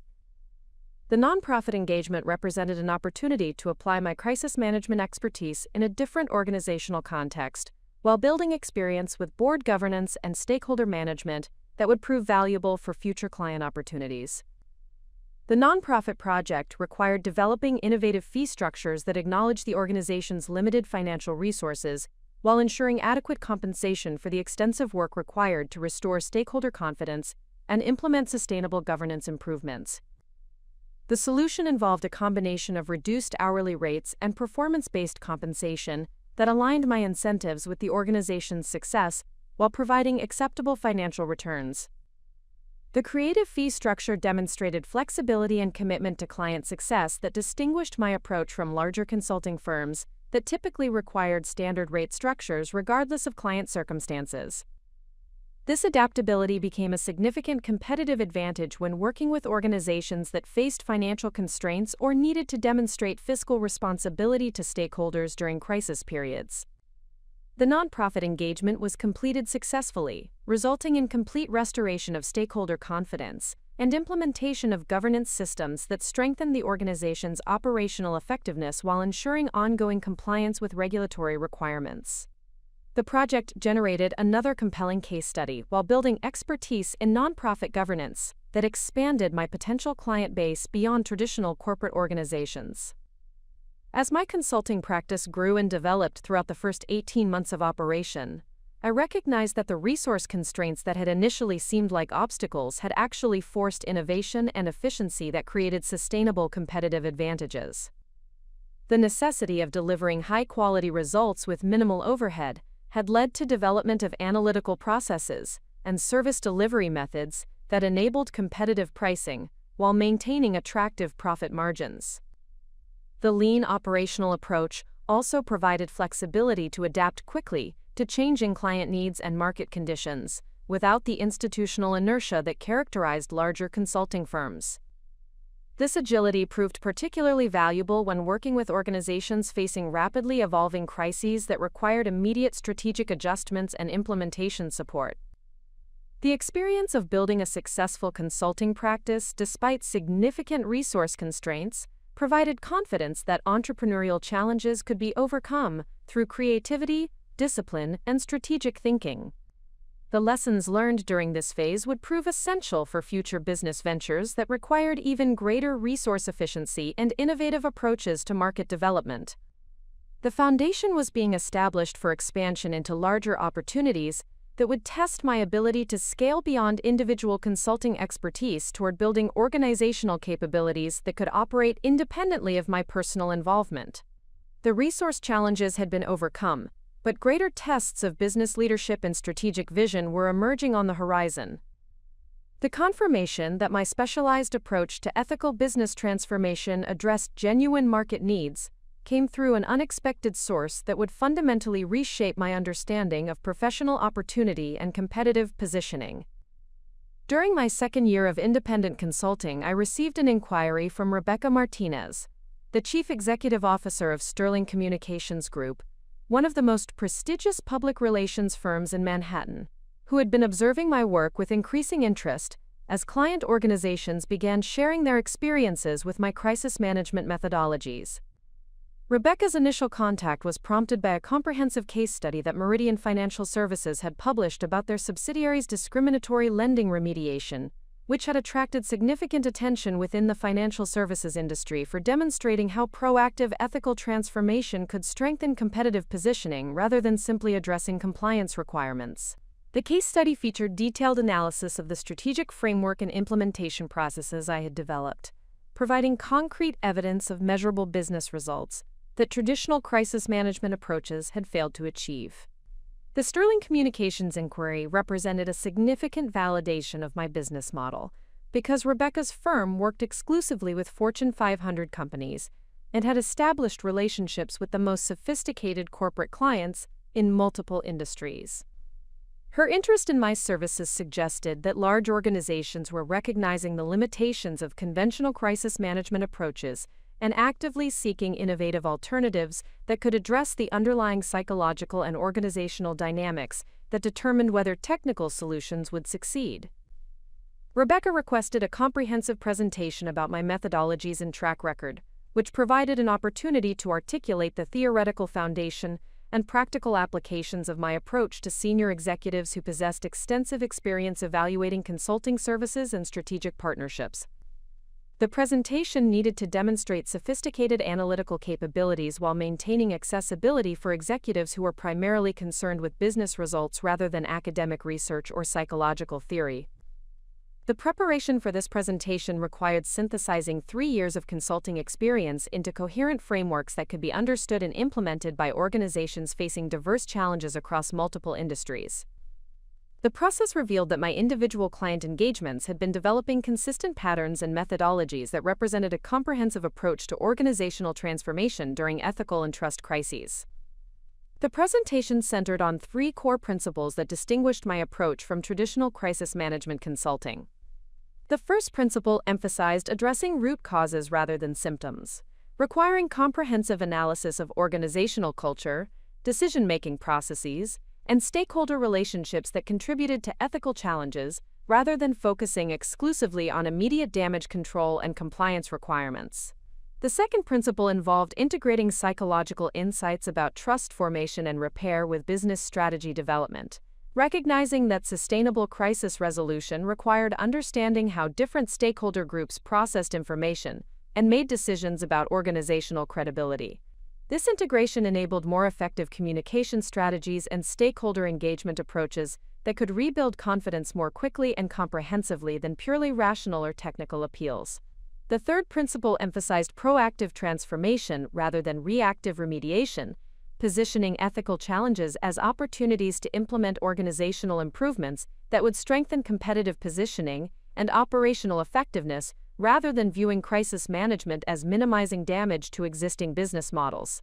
The presentation to Sterling Communications was attended by Rebecca and 3 senior partners who possessed extensive experience working with corporations during crisis situations. Their questions and observations revealed sophisticated understanding of the challenges involved in managing organizational reputation and stakeholder relationships during difficult periods, while demonstrating genuine interest in approaches that could produce superior results compared to conventional methodologies. The most significant validation came when Rebecca asked me to analyze a current client situation that Sterling was managing for a major technology company, facing allegations of privacy violations and data mishandling that had attracted regulatory attention and generated negative media coverage. The request provided an opportunity to demonstrate my analytical approach in real time, while offering strategic insights that could be compared directly with Sterling's conventional crisis management recommendations. The technology company case involved complex technical issues related to data encryption and user consent that required understanding both regulatory requirements and consumer psychology about privacy expectations. However, my analysis revealed that the underlying challenge was organizational culture that prioritized rapid product development over comprehensive privacy protection, creating systemic vulnerabilities that would continue generating problems regardless of specific technical fixes. My recommendations emphasize transforming the company's development processes and governance systems to integrate privacy considerations into strategic decision-making, rather than treating data protection as a compliance afterthought. This approach required more substantial organizational changes than Sterling's tactical recommendations, but it promised to eliminate recurring privacy issues while strengthening the company's competitive positioning in markets where consumer trust was becoming increasingly important. Rebecca and her partners were impressed by the comprehensive nature of my analysis and the strategic perspective that connected immediate crisis management with long-term business transformation. More importantly, they recognized that my approach addressed client needs that Sterling's traditional services could not fully satisfy, creating opportunities for collaborative partnerships that could expand both organizations' service capabilities. The validation led to a formal partnership agreement between my consulting practice and Sterling Communications that would provide access to their extensive client base, while enabling me to focus on the specialized expertise that created the greatest value for complex organizational challenges. The partnership structure preserved my independence while providing administrative support and business development resources that could accelerate growth beyond what individual practice development could achieve. Under the partnership arrangement, Sterling would refer clients whose challenges required specialized expertise in ethical transformation and organizational psychology, while I would collaborate with their teams on communication strategy and stakeholder engagement initiatives that required understanding of crisis psychology and trust repair methodologies. This division of responsibilities allowed both organizations to focus on their core competencies while providing clients with comprehensive solutions that neither firm could deliver independently. The first major collaboration involved a pharmaceutical company that was facing multiple lawsuits and regulatory investigations related to clinical trial practices and marketing claims for a major product line. The situation required technical expertise in regulatory compliance, legal strategy, and communication management, but it also demanded sophisticated understanding of public trust in pharmaceutical companies and the psychological factors that influenced patient and physician decision-making during safety controversies. My contribution to the engagement focused on developing stakeholder engagement strategies that could rebuild trust with patients, healthcare providers, and regulatory agencies, while Sterling managed media relations and regulatory communication requirements. The collaborative approach enabled comprehensive crisis response that addressed both immediate damage control needs and long-term reputation recovery objectives. The pharmaceutical engagement demonstrated the effectiveness of combining specialized expertise with established capabilities, producing results that exceeded what either organization could have achieved independently. The client experienced measurable improvements in stakeholder confidence and regulatory relationships while implementing organizational changes that strengthened their product development and safety monitoring systems. The success of this collaboration validated the market demand for integrated crisis management services that combined technical expertise with psychological insight and organizational transformation capabilities. The validation was further confirmed when 3 additional Sterling clients requested similar collaborative approaches to their own ethical and trust challenges. The partnership with Sterling Communications also provided access to industry intelligence and competitive analysis that revealed broader market trends, supporting the growth potential for specialized ethical transformation consulting. Corporate scandals and ethical challenges were increasing in frequency and complexity as business operations became more global and technologically sophisticated, creating greater opportunities for organizations to inadvertently violate stakeholder expectations or regulatory requirements. Simultaneously, stakeholder expectations about corporate responsibility and ethical behavior were rising significantly, particularly among younger consumers and employees who considered organizational values when making purchasing and career decisions. These demographic trends suggested that proactive ethical transformation would become increasingly important for competitive positioning, rather than remaining an ancillary concern that organizations addressed only during crisis situations. The market intelligence also revealed that traditional management consulting firms were struggling to address ethical challenges effectively because their analytical frameworks emphasized operational efficiency and financial performance, rather than stakeholder psychology and organizational culture. This gap created opportunities for specialized practices that could bridge technical consulting expertise with understanding of human psychology and social dynamics. Rebecca Martinez observed these market trends with strategic interest and provided valuable perspective about positioning my services for maximum growth potential within the evolving consulting industry. Her guidance proved instrumental in developing service offerings and pricing strategies that could capitalize on increasing market demand while building sustainable competitive advantages. The partnership's success attracted attention from other prestigious professional services firms who were recognizing similar gaps in their service capabilities and seeking collaborative relationships that could address client needs more comprehensively. These inquiries provided additional validation of my business model while creating opportunities for expansion that could accelerate growth beyond what the Sterling partnership alone could support. One particularly significant inquiry came from Harrison Legal Partners, a leading corporate law firm that specialized in regulatory defense and white-collar criminal matters. Their clients frequently faced complex ethical challenges that required both legal expertise and organizational transformation support. But the firm lacked internal capabilities for addressing the psychological and cultural factors that determined whether legal strategies would succeed in rebuilding stakeholder confidence. The Harrison Legal Partnership provided access to clients facing the most serious ethical and legal challenges, including criminal investigations, securities fraud allegations, and regulatory enforcement actions that threatened organizational survival. These engagements demanded the highest level of expertise and discretion, while offering opportunities to develop and test crisis management methodologies under the most demanding circumstances. The validation provided by multiple partnership relationships and successful client outcomes confirmed that my transition from individual consulting practice to specialized firm focused on ethical transformation was aligned with significant market opportunities that would support sustainable growth and expansion. The market demand exceeded my initial projections while providing foundation for building organizational capabilities that could operate beyond my individual expertise and availability.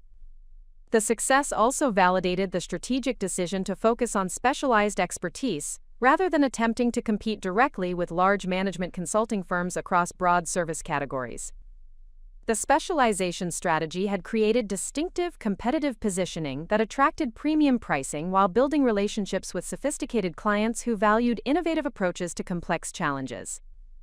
As I reflected on the market validation that had emerged over 18 months of partnership development and collaborative client work, I recognized that the foundation was established for scaling beyond individual consulting toward building an organization that could systematize and replicate my methodologies across multiple client engagements simultaneously.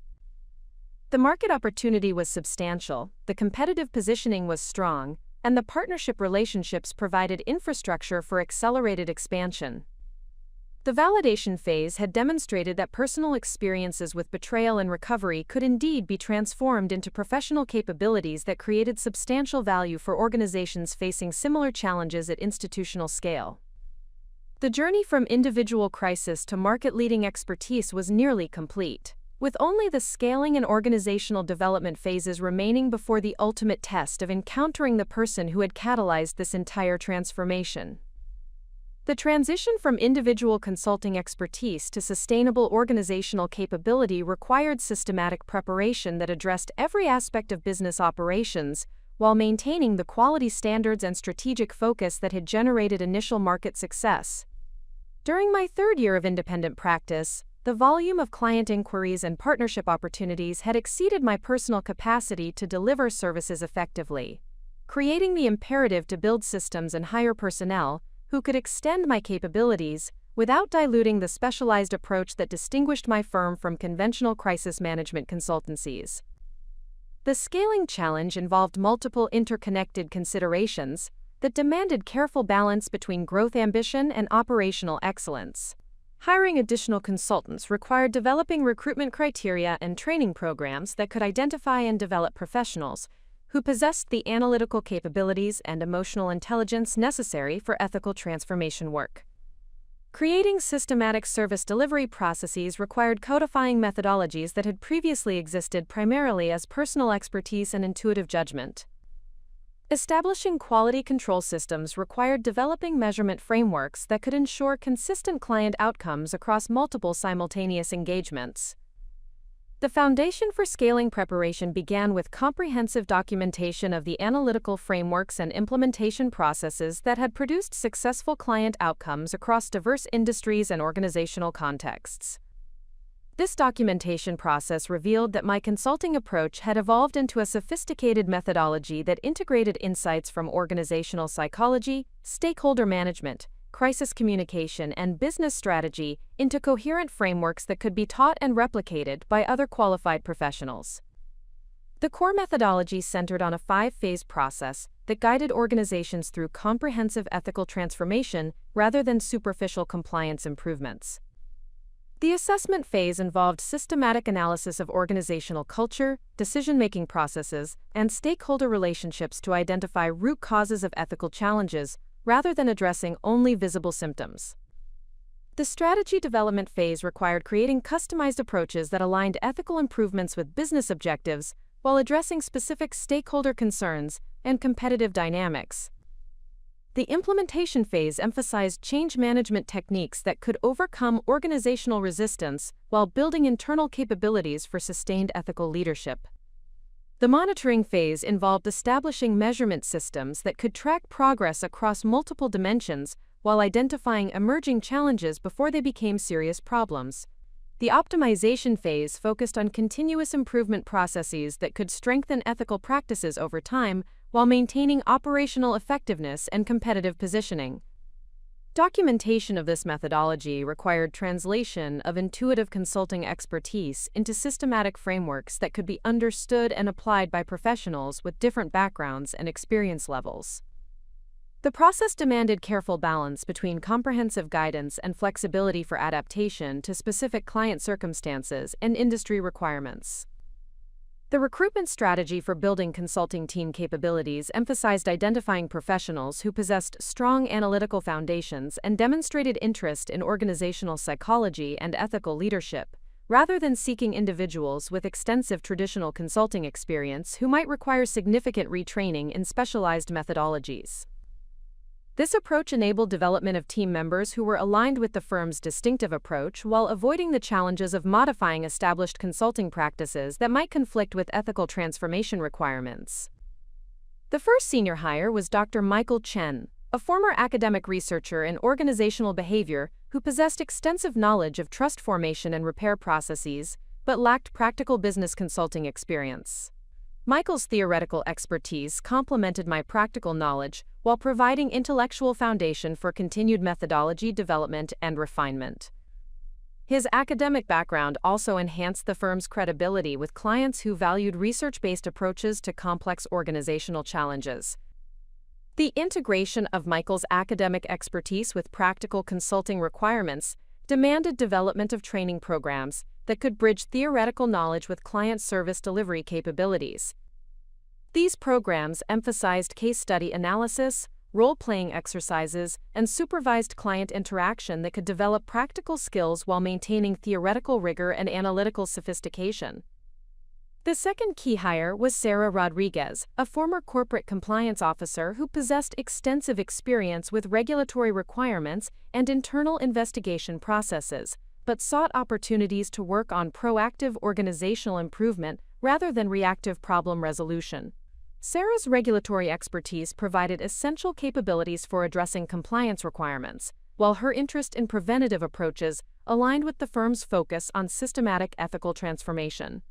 Building effective team dynamics among professionals with diverse backgrounds required establishing clear role definitions and collaborative processes that could leverage individual strengths, while ensuring consistent service delivery across all client engagements.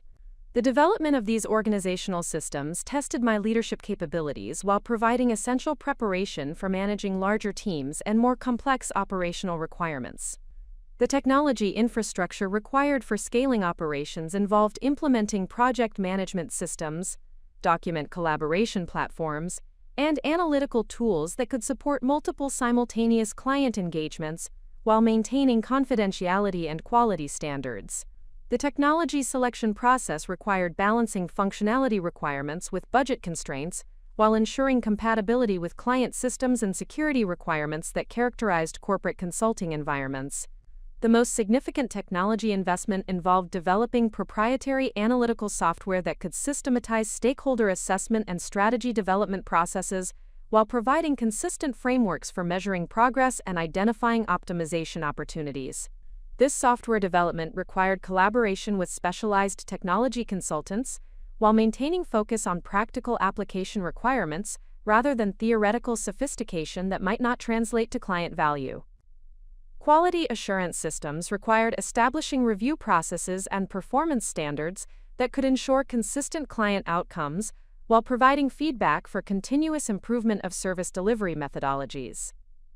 These systems emphasized peer review, client feedback analysis, and systematic documentation of lessons learned that could enhance future engagement effectiveness. The development of comprehensive training materials and standard operating procedures required significant time investment while ensuring that scaling efforts would maintain the quality standards and strategic focus that had generated initial market success. These materials needed to provide sufficient guidance for consistent service delivery while maintaining flexibility for adaptation to specific client requirements and changing market conditions. Financial management systems required sophistication beyond individual consulting practice requirements to support multiple simultaneous projects, personnel management, and technology infrastructure, while maintaining profitability and cash flow stability. The development of these systems required collaboration with financial advisors and accounting professionals who possessed experience with consulting firm operations and growth management. The marketing and business development strategy for a scaled organization required different approaches compared to individual practice development that had relied primarily on professional networking and referral relationships. Scaling required systematic lead generation, proposal development processes, and marketing materials that could support multiple business development initiatives while maintaining the specialized positioning that distinguished the firm from larger competitors. The development of comprehensive service descriptions and pricing frameworks required analysis of market positioning relative to both specialized boutique firms and large management consulting companies. The pricing strategy needed to reflect the premium value of specialized expertise while remaining competitive for sophisticated clients who possessed alternatives for addressing ethical and crisis management challenges. Partnership relationship management required formal agreements and coordination processes that could support expanded service delivery while maintaining the collaborative relationships that had provided essential market validation and client access. These relationships needed to accommodate increased volume and complexity while preserving the mutual value creation that had characterized initial partnership development. The legal and regulatory requirements for business expansion required consultation with corporate attorneys and compliance specialists, who could ensure appropriate corporate structure, employment practices, and professional liability protection. These considerations demanded careful attention to risk management while maintaining operational flexibility for continued growth and adaptation to changing market conditions. Client contract management required standardization of engagement terms and deliverable definitions while maintaining flexibility for customization based on specific client requirements and project complexity. The development of these contract frameworks required balancing comprehensive protection with accessibility for clients who might prefer simpler agreements or different payment structures. The preparation for scaling also required development of leadership capabilities and organizational management skills that extended beyond individual consulting expertise to encompass team development, strategic planning, and operational oversight responsibilities. This leadership development involved formal education, mentorship relationships, and practical experience managing increasingly complex organizational requirements. The most challenging aspect of scaling preparation involved maintaining the personal relationships and individualized attention that had characterized successful client outcomes while developing systems that could deliver comparable value through larger organizational capabilities.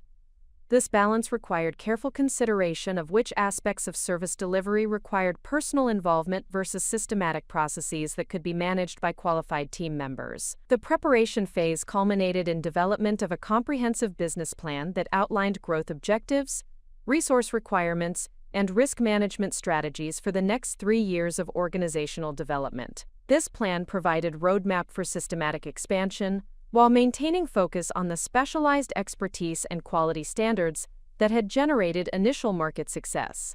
The business plan projected doubling of consulting team size within 18 months, while expanding service capabilities to include leadership development programs and ethical governance advisory services that could generate recurring revenue relationships rather than project-based consulting engagements. These expansion objectives required careful balance between growth ambition and operational capability, while ensuring that scaling efforts would strengthen rather than dilute competitive positioning. Up next, you've got 2 more standout stories right on your screen. If this one hit the mark, you won't want to pass these up. Just click and check them out. And don't forget to subscribe and turn on the notification bell so you don't miss any upload from us.